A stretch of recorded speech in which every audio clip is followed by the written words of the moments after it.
자, 오늘 이 말씀도 다윗의 이제 시죠. 다윗이 계속해서 사울에게 쫓길 때 이제 쓴 시로 그렇게 봅니다. 혹자는 반역 때문에 도망 다닐 때 쓴 것 아니겠느냐, 이제 그렇게 이야기하는 분도 있고요.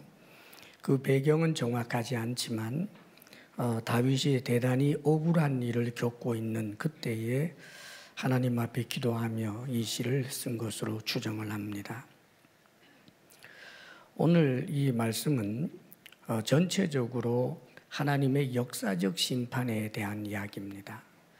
그 역사적 심판이 이제 종말론적 심판하고 연결이 되게 됩니다만은, 그러나 여기에서 이제 나타나는 강조점은 역사적 심판에 관한 이야기지요. 이 악한 자들을 심판해 달라는 겁니다. 그 주제로 이제 다윗이 기도를 하고 있는 거예요.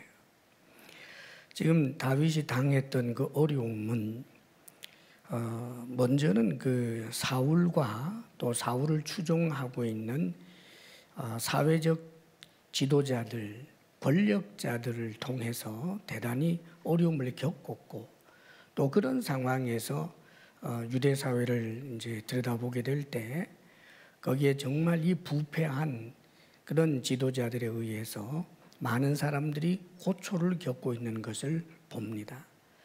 그래서 하나님 앞에서 하나님 저들을 심판해 달라고 기도를 하는 거지요. 1절 말씀을 보면 이렇게 기록되어 있습니다. 통치자들아, 너희가 정의를 말해야 하거늘 어찌 잠잠하냐. 인자들아, 너희가 올바르게 판결해야 하거늘 어찌 잠잠하냐. 이 통치자, 이들은 그 권력자들로서 하나님 앞에서 하나님께서 주신 책임을 따라 사회적 공의를 세워야 하는데, 이 사회적인 공의를 세워내지 못합니다. 오히려 이들은 2절에 보게 되면 아직도 너희가 중심의 악을 행하며 땅에서 너희 손으로 폭력을 달아주는도다. 오히려 그들이 악한 일을 하는데 아주 주도적인 사람들이었음을 지금 하나님 앞에 고발하고 있는 거죠. 중심의 악을 행하며, 그러니까 마음속에 악한 것을 계획하고 또 악한 것을 품고 있다는 말입니다. 그래서 항상 우리는 먼저 1차적으로 바깥으로 드러나기 전에 내 마음을 늘 점검하고, 마음이 청결하고, 마음이 이제 주님 앞에서 진실하도록 우리의 중심을 잘 잡아야 합니다. 중심의 악을 행하게 되면, 다시 말하면 악이 가득하게 되면 결국 손으로 나타나지요. 그래서 너희가 중심의 악을 행하며, 이미 마음으로부터 악을 했습니다. 악한 일을. 그랬더니 땅에서 너희 손으로 폭력을 달아주는도다. 이 시어적 표현인데 좀 문학적이죠. 무슨 말이냐 하면, 매매하는 사람들이 장사하기 위해서 물건을 이렇게 달아준다는 말입니다. 그럴 때 여러분 얼마나 신나요? 물건 파는 사람이 물건 사는 사람에게 이렇게 달아서 줍니다. 신바람이 나서 그 일을 열심히 하는 거죠. 그런데 이 악한 자들이 어떤 일을 하고 있느냐 하면, 손으로 폭력을 달아준다. 이것은 적극적이면서 신바람 나게 그 일을 한다는 말입니다. 이 사람 저 사람에게 폭력을 행하는데 거리낄 것도 없이 만실이 그저 내어놓고 그것도 즐겁게 악한 짓을 하고 있는 그런 사람들을 두고 하는 이야기입니다. 자, 그런데 이 사회적인 권력자들, 이들에 대해서 이제 1차적으로는 이야기를 하지만, 그러나 우리가 기억해야 할 것은 사실 이건 굉장히 상대적인 것이 있어요. 사람과 사람 사이에 비교하게 되면 때때로 구멍가게 하나를 가지고도 거기에서 일하는 사람이 누가 있으면 가불이 되지 않습니까? 굉장히 상대적이라는 말이죠. 나의 위에 더 권력자가 있지만 나보다 더 연약한 사람도 있습니다. 그럴 때 내게 주어진 그 권리나 그 권력을 어떻게 쓰고 있느냐가 정말 중요하지요. 그렇기 때문에 주님께서도 많이 맡은 자에게 우리 주님께서는 많이 요구할 것이라고 하셨습니다. 돈을 많이 주셨으면 그 돈으로 무슨 일을 했는지, 큰 권력을 주셨으면 그 큰 권력으로 무엇을 했는지, 많이 배우게 했다면 그 배운 것으로 무엇을 했는지, 많은 것을 가진 이에게 주님께서는 또한 많은 것을 요구하신다라는 사실을 우리는 기억해야 합니다. 사실 이것은 이 세상에 하나님을 잘 알지 못하는 사람들조차도 이런 그 성경적 가치관이 바깥으로 이제 많이 나와 있기 때문에 실제로 이제 그런 이야기들이 많죠. 우리가 노블레스 오블리제 이런 이야기들을 가끔 이제 하는데 사회 지도층의 도덕적 의무를 뜻하는 말로 그렇게 알려져 있습니다. 이 노블레스라는 것은 이 그 닭의 벼슬이라고 그래요. 닭벼슬 그 말 자체가. 그리고 오블리제 달걀의 노름자 이 합성어입니다. 무슨 말이냐 하면 닭이 벼슬만 자랑할 것이 아니고 알을 낳는 대가도 지불해야 된다라는 의미지요. 그러니까 사회적인 어떤 지도자들 또 무엇인가 많이 가진 자가 있다면 그들은 자신들의 명예나 권력이나 이런 것만을 누리고 자랑할 것이 아니라 마땅히 사회적 지도자로서 담당해야 할 책무가 있고 의무가 있다는 말입니다.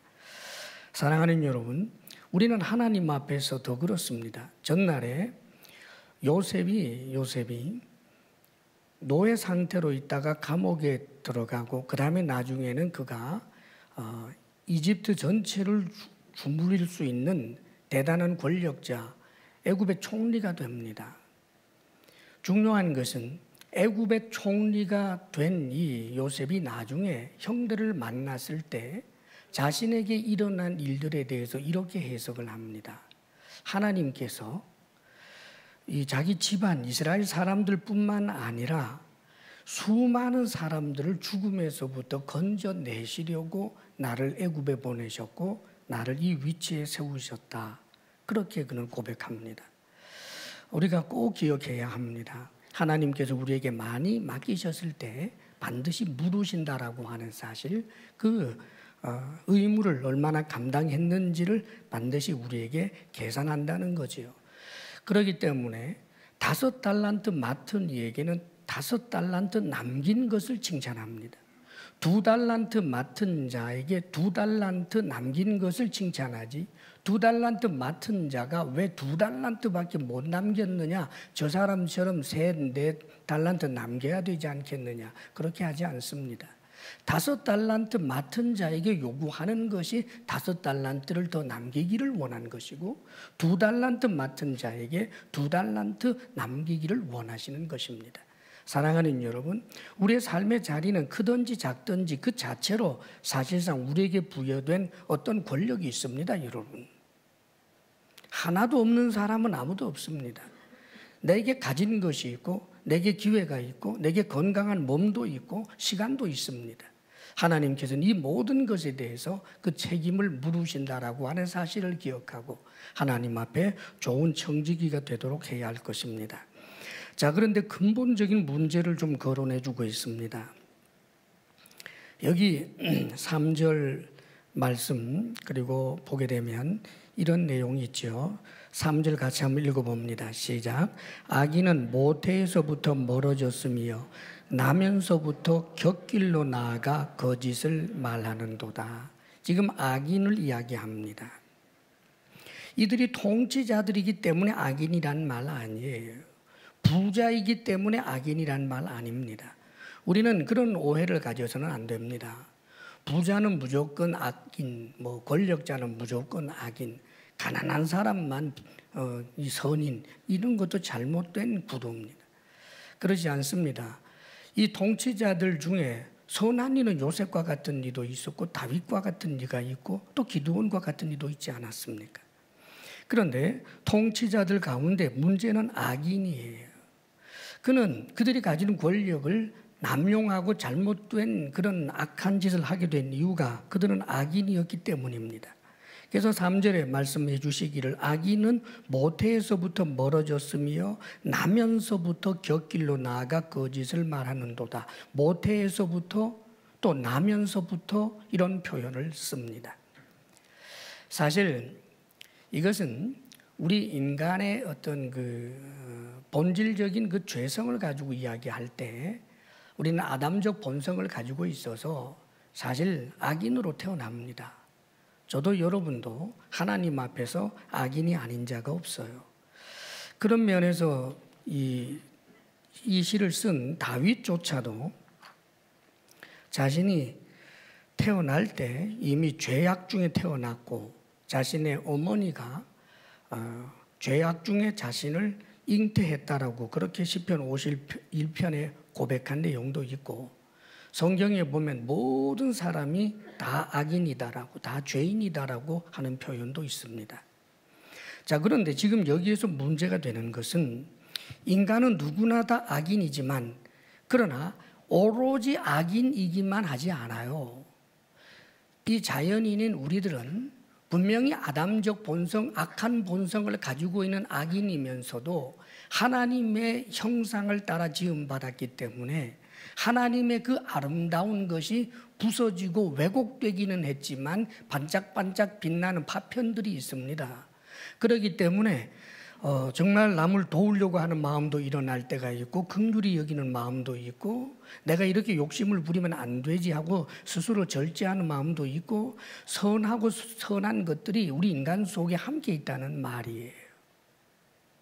물론 하나님 심판대 앞에서 내게 악이 조금이라도 있으면 지옥에 던져질 수밖에 없는 존재이지만 그러나 모든 인간이 머리끝에서 발끝까지 모조리 악으로만 다 되어 있지는 않아요.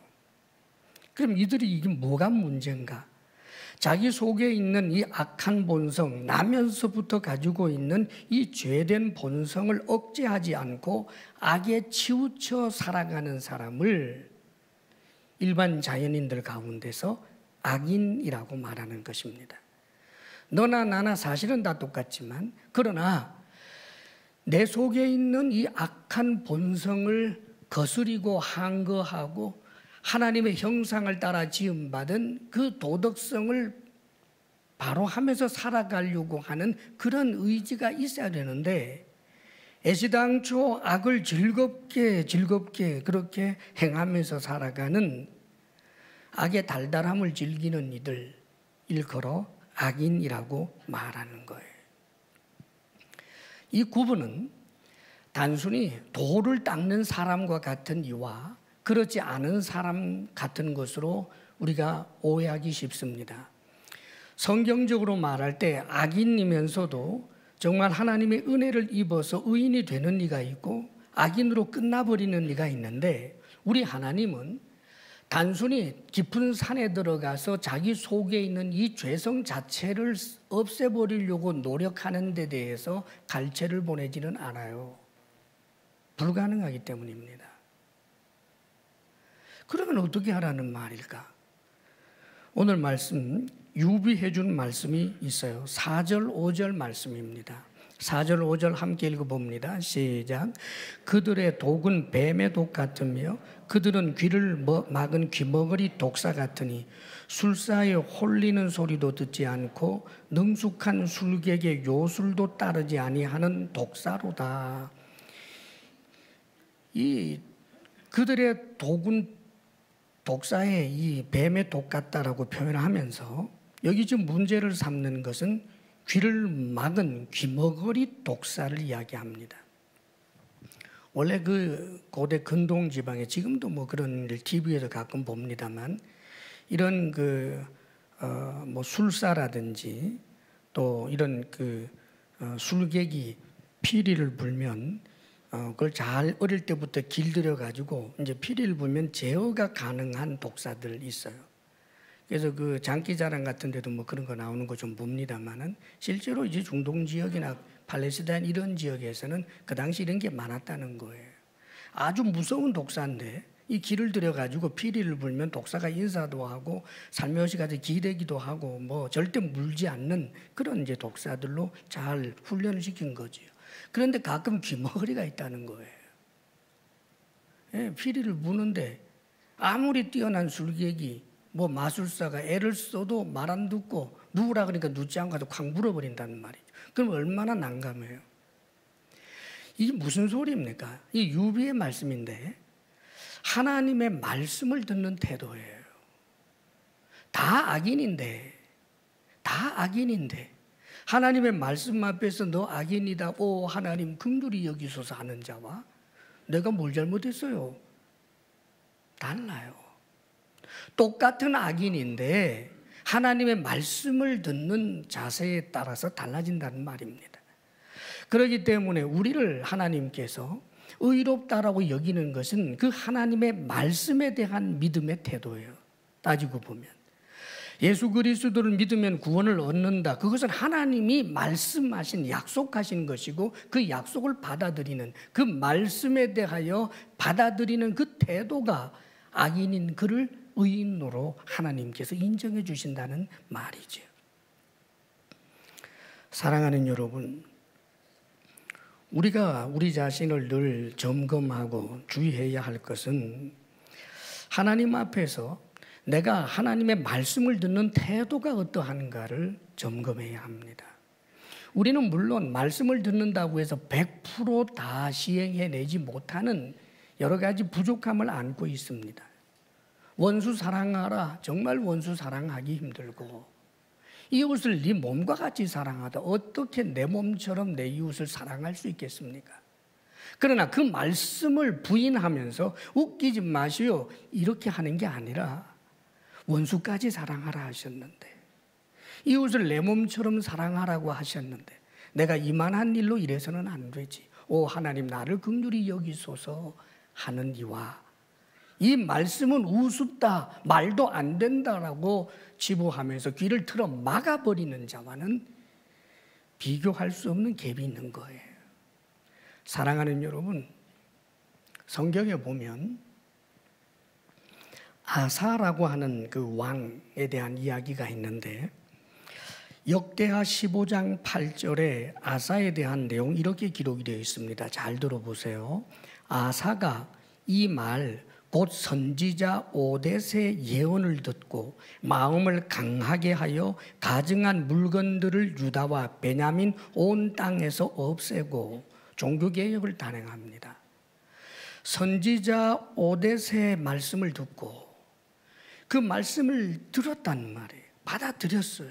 그리고는 마음을 담대하게 합니다. 왜요? 하나님의 말씀을 국가적으로 시행하려고 하면 이 나라 안에는 하나님의 말씀에 대하여 편하게 여기지 않는 그런 사람들도 세력을 형성하고 있기 때문에 저들의 비위를 거스리는 일일 수도 있는데도 불구하고 시행해야 되기 때문에 왕이기는 하지만 저 호족 세력들 가운데는 우상을 숭배하는 자들도 있는데 그 우상 숭배도 어느 정도 인정해 줄 때 자신의 통치 기반이 든든할 터인데 하나님의 말씀대로 하려고 하면 대단히 위험한 일이잖아요. 그렇기 때문에 그 말씀을 듣고 마음을 담대히 하게 했다 승부수를 띄우는 거예요. 말씀을 따라서 내가 통치하다가 죽는다면 죽겠습니다. 말씀을 따라서 내가 통치하다가 반역자들에게 내몰리면 그렇게 내몰리겠습니다. 하나님 의지하겠습니다. 마음을 담대하게 하는 거예요. 말씀을 따라 산다라고 하는 것은 항상 용기가 필요합니다. 이 세상은 하나님의 말씀을 업수히 여기는 세상이기 때문입니다. 말씀 따라 산다고 누가 칭찬해 줍니까? 예수 잘 믿는다고 누가 칭찬해 줍니까? 세상에서. 자, 그런데 이 아사가 그렇게 했단 말이에요. 종교개혁도 시행하고 얼마나 잘했는지 몰라요. 그런데 하나님이 평강을 주시고 그를 세워주시고 영광스럽게 하셨습니다. 세월이 많이 흘렀어요. 그런데 역대하 16장 10절에 보면 이렇게 기록이 되어 있습니다. 아사가 노하여 선견자를 옥에 가두었으니 이는 그의 말에 크게 노하였음이며. 동일한 사람인데 이 사람이 하나님의 말씀 전해주는 선지자의 말을 마음에 받아들이고 마음을 담대하게 하며 그것을 시행할 때는 정말 훌륭한 왕이었는데 하나님의 말씀을 전해주는 이 선견자의 그 말이 마음에 들지 않아서 크게 노해서 이 선견자를 옥에 집어넣어버리고 하나님 앞에서 어깃장을 놓기 시작합니다. 사실 이 아사의 입장에서 생각해 보면 어느 정도 이해는 돼요. 왜냐하면 무슨 엄청난 죄를 지은 것 같지 않은데 이 선견자가 말했거든요. 그건 뭐냐 하면 북왕국 이스라엘이 자신들을 침략하기 위해서 라마를 건축해요. 그러니까 요새를 건축합니다. 라마라고 하는 곳에.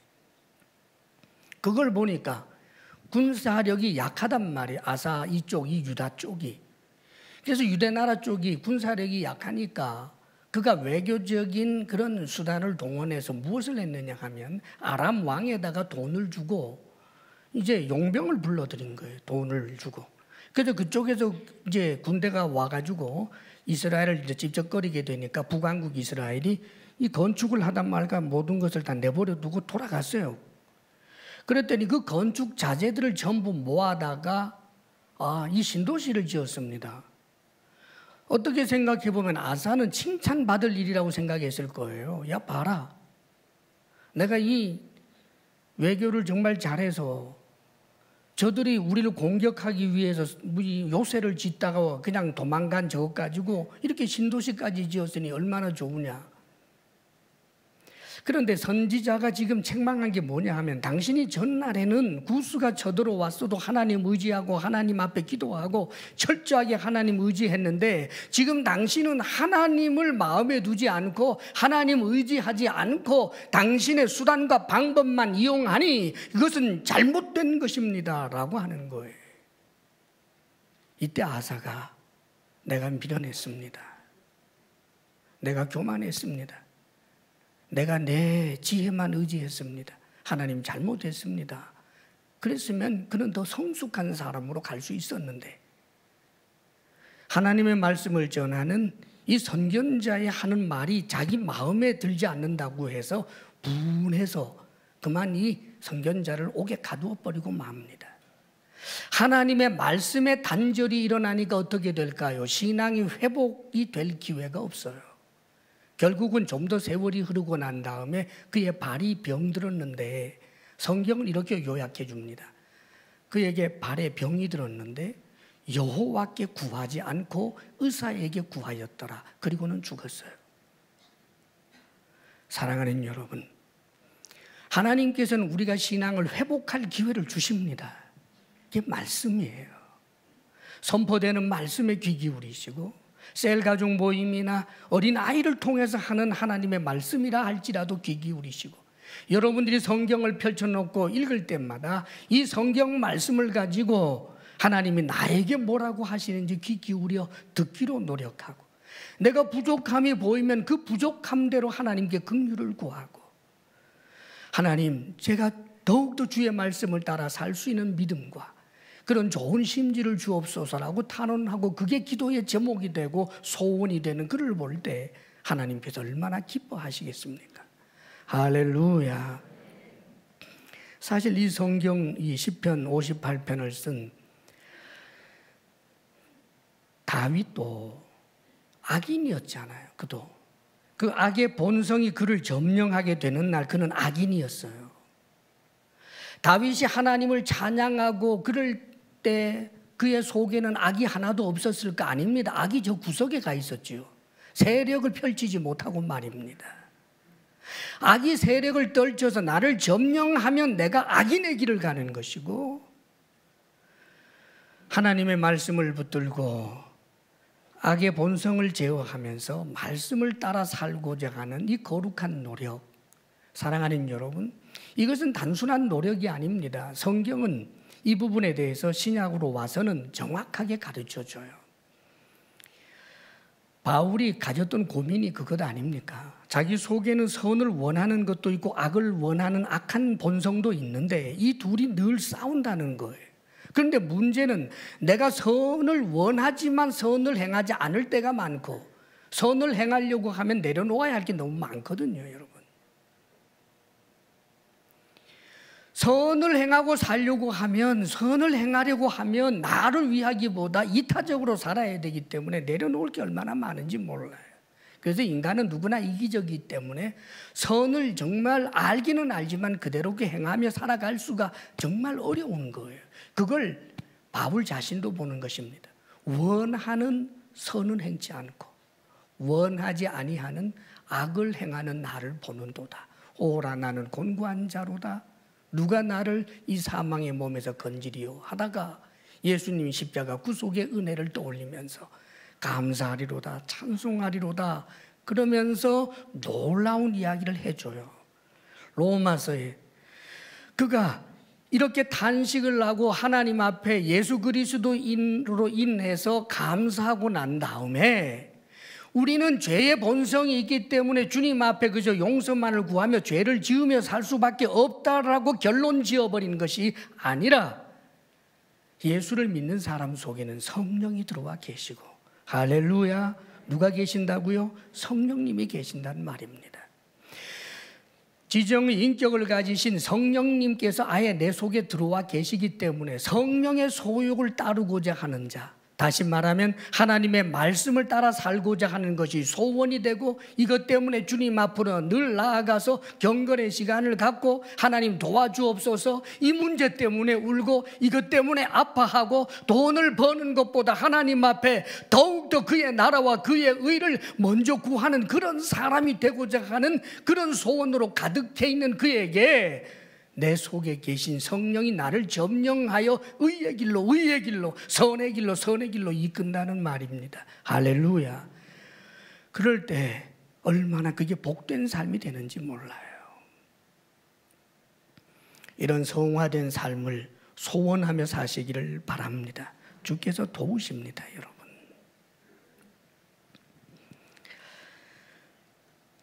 그러면서 이제 이 6절에서부터 9절까지 내용을 좀 보면 다윗이 이 악한 자들에 대해서 심판해달라고 이 역사적 심판에 대해서 하나님 앞에 기도하는 장면입니다.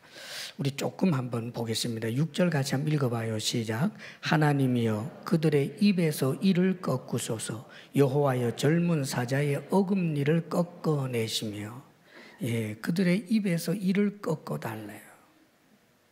그 다음에 7절에도 보면 그들이 급히 흐르는 물같이 사라지게 하시며 세력을 엄청나게 형성했지만 팔레스타인 지역에는 이제 와디라고 하는 것 갑자기 우기철이 된 비가 막 쏟아지면 엄청난 물이 세력을 이루어서 막 흘러가는데 건기가 되면 아예 흔적도 없어요. 좀 그걸 두고 하는 말입니다. 저들이 지금 강력한 세력을 형성하고 힘을 형성해서 온갖 악한 짓을 하지만 그 흔적도 없이 다 사라지게 하소서. 사람을 쏴 죽이려고 화살을 딱 겨누었는데 갑자기 화살이 똑 부러지게 하소서. 참 8절에 보면 소멸하여 가는 달팽이 같게 하시며 이건 이제 옛날 사람들은 달팽이가 나와가지고 이렇게 가면 여러분 달팽이 지나는 자리에 손 대보면 끈적끈적합니다. 그러니까 옛 사람들 어떻게 생각을 했느냐 하면 달팽이가 이렇게 계속해서 가기 위해서는 자신의 몸을 말하자면 이게 녹여내는 거라고 생각한 거예요.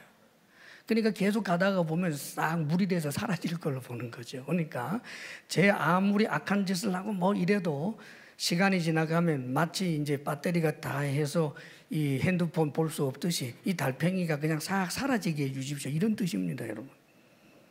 만삭되지 못하여 출생한 아이가 햇빛을 보지 못함 같게 하소서. 예, 이 뱃속에 있는 아기가 세력을 얻어가지고 뭐 이렇게 하기도 전에 아예 그런 악한 자는 처음부터 사라지게 하소서. 뭐 가신나무 불이 가마를 뜨겁게 하기 전에 그래서 뭐 돌풍이 확 불어와가지고 그 불 꺼져버리게 하소서. 이런 식의 내용이에요. 주목할 것은 하나님 그들의 입에서 이를 꺾으소서 하지 않고 목을 분질러 주옵소서 이렇게 안 했어요. 예. 하나님 하늘에서 불이 확 내려와서 저들 몽땅 다 불살라 주십시오 이러지도 않았어요. 그들이 악한 일을 할 수 있는 그 힘을 제어해 달라는 거예요. 권력이 있어서 그렇다면 그 권력이 그들을 떠나게 해서 권력을 잃어버린 악한 일을 할 수가 없습니다. 많은 돈으로 악한 일을 하던 자에게 그 돈이 사라지게 하소서. 건강 주었더니 그 건강으로 악한 일을 하는 자에게 그 건강이 사라지게 하소서. 말하자면 그런 거예요. 이 역사적 심판을 말합니다. 역사적 심판, 실제로 하나님께서 이런 역사적 심판들을 일으키는 일들이 많습니다. 최고 통치권자도 잘못한 것 때문에 그 권력을 잃어버리고 비참하게 되고 그런 것 우리는 역사적으로도 많이 봅니다. 정말 대단한 명예를 구가하던 이가 그가 가지고 있었던 그 악한 것이 드러남으로 말미암아 모든 명예가 사라지고 수치의 그 시궁창에 빠져 뒹굴게 되는 것도 우리는 종종 봅니다. 예, 역사적 심판입니다. 그런데 사랑하는 여러분, 이 역사적 심판은 한편으로는 기회입니다. 역사적 심판과 종말론적 심판은 차이가 엄청납니다. 역사적 심판은 그 심판을 받아들이는 자가 하나님 앞에 회개하고 돌이키게 되면 종말론적 심판을 면할 수 있는 일도 있다는 말이에요. 실제로 여러분 성경에 보면 우리 예수님께서 십자가에 못 박힐 때 양쪽에 강도들이 있었지요. 두 사람 다 강도들이고 행악하는 자라고 되어 있습니다. 그런데 이 두 행악자가 그 중에 한 사람은 당신의 나라가 임할 때 나를 기억해 달라고 그럽니다.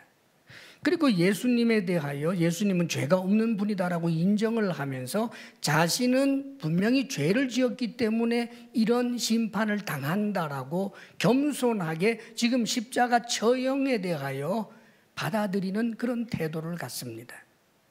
그러면서 말하자면 주님 앞에 당신의 나라가 임할 때 나를 기억해 달라고 하니까 주님께서는 오늘 네가 나와 함께 낙원에 있으리라. 사랑하는 여러분, 그 사람에게는 역사적 심판이었어요. 온갖 악한 짓을 했는데 잡힌 것, 그리고 사형 선고를 받은 것, 십자가에 못 박혀 죽는 것, 그것이 오히려 그에게는 기회가 됐습니다, 여러분.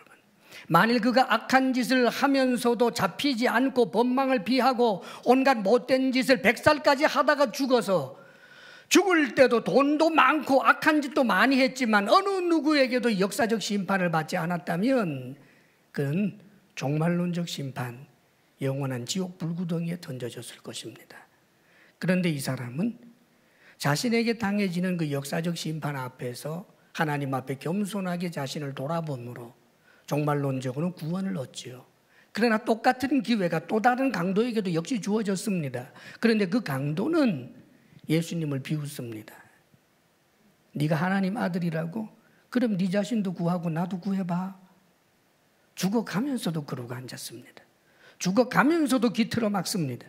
죽어가면서도 하나님의 말씀에 귀 기울이지 않습니다. 사랑하는 여러분, 바로 그것입니다. 선포되는 하나님의 말씀, 하나님께서 주신 이 성경 말씀, 이 말씀 앞에 귀를 열고 은혜를 구하는 이들마다 하나님께서는 구원을 주시는 것입니다. 이 약속의 말씀을 믿으시기를 바랍니다. 오늘 우리가 항존직 선거 투표를 하는 날입니다. 제가 주의 이름으로 그러나 한편 높아심으로 여러분들에게 조금 말씀을 드리고 싶은 것이 있습니다. 오늘 우리가 투표를 하는 것은 분명히 역사적 심판은 아닙니다. 그러나 이것은 우리에게 우리 자신의 신앙을 점검하는 한 기회는 분명히 될 것입니다. 이번에 후보자로 선출되지 못했거나 후보자로 선출이 되었지만 항존직으로 피택되지 못하는 사람들이 아마 분명히 있을 것입니다. 그리고 여기 앉아 계시는 분 중에는 아직까지 후보자로 오르지도 못했던 분도 있을 것입니다. 그런 이들 중에는 마음속에 억울함도 있을 수 있겠지요. 내가 저 사람보다 못한 게 뭐냐라는 생각이 들 수도 있고 여러 가지로 마음속에 섭섭함과 답답함과 억울함 같은 것이 있을 수 있습니다. 사실 우리 목회자들이 누군가에 대하여 평가를 한다고 여러 가지를 자료들을 가지고 하지만 사람 중심을 다 알 수는 없습니다. 교회 생활을 근거로 해서 이 신앙 생활이라고 하는 장르에서 사람을 좀 볼 뿐이지 사회 활동에서 그가 어떤 사람인지에 대해서는 사실상 하나님 외에는 아는 이가 없습니다. 그렇기 때문에 후보자로 선출되거나 후보자가 되었다가 나중에 항존직작으로 택해진 사람들 중에도 어떤 면에서는 정말 항존직답지 않은 사람도 세워질 수도 있을 것입니다. 그러나 기억해야 합니다. 내가 만약에 항존직 후보로도 혹은 항존직자로 선출되지 못하여 섭섭함을 가졌다라고 하는 것을 사람과 사람 사이에 말해 볼 수는 있었겠지만 하나님 앞에 그게 통하겠다고 생각하십니까? 하나님, 내가 저 사람보다 못한 게 뭐 있는데요? 하나님, 내가 지금까지 얼마나 충성했는데 내 자격이 있잖아요. 사랑하는 여러분, 이 세상에 어느 누구도 하나님 앞에 그럴 사람은 없습니다. 한 가지만 기억하십시오. 억울함이 있다면 주님 앞에 내어놓고 하나님, 기회로 삼겠습니다. 내 신앙생활을 더욱더 점검하여 더욱더 충성스러운 사람이 되겠습니다. 저는 분명히 말씀드릴 수 있습니다. 그런 분은 오히려 이번이 자신이 자격이 있다라고 생각을 해서 된 것보다 스스로에게 충격이 되었던 이 사건이야말로 그의 신앙 세계를 더욱더 하나님 앞에 바르게 세워내는 기회가 될 것입니다. 모쪼록 우리 모든 성도들이 하나님 앞에서 그런 자세를 가지기를 바랍니다. 항존직자가 된 이들도 나중에 있겠습니다만 자격이 있었다고 생각하지 마십시오. 장로들이나 목사들이나 우리는 잘못 볼 수 있지만 하나님은 결단코 잘못 볼 수 없고 속을 수 없는 분이기 때문입니다. 나와 같이 부족한 자를 항존직으로 세웠다면 하나님 정말 송구스럽고 감사합니다. 진정으로 이 항존직에 걸맞은 사람이 되도록 제가 최선을 다하겠습니다. 하나님 앞에 오히려 더욱더 충성할 수 있는 기회로 삼으시기를 바랍니다. 모두에게 주의 은혜가 있기를 주의 이름으로 축원합니다. 기도하겠습니다. 아버지 하나님, 주께서 우리에게 주신 은혜를 우리가 무엇으로 다 표현하며 갚아 보답할 길이 있겠습니까? 처음부터 우리는 악인으로 태어난 아담적 본성 가득하여 결국은 죄의 노예가 되고 영원히 심판받아 죽을 수밖에 없지만 주님 주신 약속의 말씀을 붙들고 주를 의지하며 주의 도움을 구할 때 이 땅에서도 하나님이 함께 하셔서 우리의 죄의 본성보다 의의 본성을 더욱더 빛나게 하시고 능력 있게 하시는 좋으신 하나님으로 아버지여 감사하고 영광을 올려드립니다. 성령을 따라 행하게 하여 주시고 하나님의 말씀을 따라 살아가도록 우리에게 은혜 베풀어 주시기를 원합니다. 아버지 하나님, 하나님 앞에 서는 날 우리 모두가 다 잘했다 칭찬받을 만한 참으로 믿음의 승리자들이 되게 하여 주옵소서. 예수님 이름으로 기도합니다. 아멘. 참 좋으신 우리들의 아버지 하나님, 우리를 사랑하시사 독생자를 주셔서 죄의 본성 따라 살고 영원히 심판받을 수밖에 없는 우리들에게 하나님 자녀로 주님과 더불어 영생복락의 소망을 주신 하나님 감사합니다. 오 주여, 우리에게 주어질 미래의 영광을 생각하면 하나님 어떤 경우에도 노래하며 찬송하며 살만하나이다. 우리에게 견고한 믿음과 소망 있게 하옵소서. 주의 사랑하는 성도들이 주님 앞에 감사함으로 예물 올려드립니다. 아버지 하나님, 이 물질이 참으로 주님께서 주셨기에 받은 줄 알고 모든 것에 주 되시는 하나님 앞에 거룩하게 구별하여 정성과 마음을 담았사오니 아버지 하나님, 혹 우리의 마음이 충분히 담겨 있지 못한다 할지라도 거절하지 마옵시고 받아 주시옵소서. 주의 사랑하는 성도들의 일터에 복 주셔서 주님 의지하고 말씀 따라 행하는 모든 일터에 주의 도우심을 보게 하여 주옵소서. 우리 성도들에게 건강의 복 주시기를 원하며 마음에 평강 주시기를 원하며 부부사랑 돈독하게 하시기를 원합니다. 우리의 자녀들이 주님께서 오시는 그날 우리와 한 가지로 천군 천사와 더불어 하나님 찬양하게 하여 주옵소서. 이제는 우리 주 예수 그리스도의 크신 은혜와 하나님 아버지의 한없는 사랑과 성령의 교통하심이 하나님 앞에 예배드리고 영광 돌리며 나아가는 사랑하는 모든 성도들 위해 이제로부터 영원토록 함께 하시기를 간절히 축원하옵나이다. 아멘.